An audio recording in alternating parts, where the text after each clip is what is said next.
Hi everybody, it's Amy here from Consortium Private Wealth. Just doing a video this week on the Student Amenities Help debt, which is a government debt that covers the full cost of any services and amenities that you may incur when you go to university or a higher education place.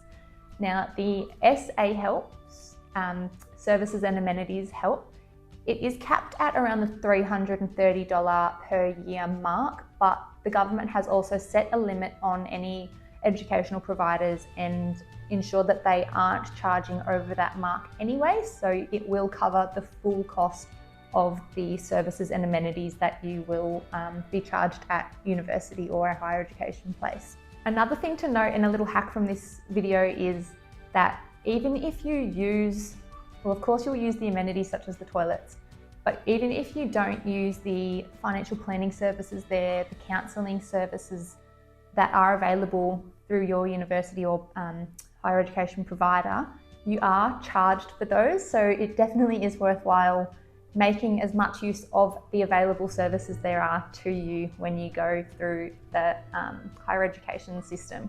As with all the other government loans that I've talked about, there is an eligibility criteria, and much in line with those, it is, being an Australian citizen, being enrolled in a higher education provider, and a few other things, but definitely go online and make sure that you fit the bill for all of those requirements before applying and going through university thinking that you will automatically be approved for this loan. It is also important to note that the HECS-HELP will be tacked onto your HECS-HELP, your fee help.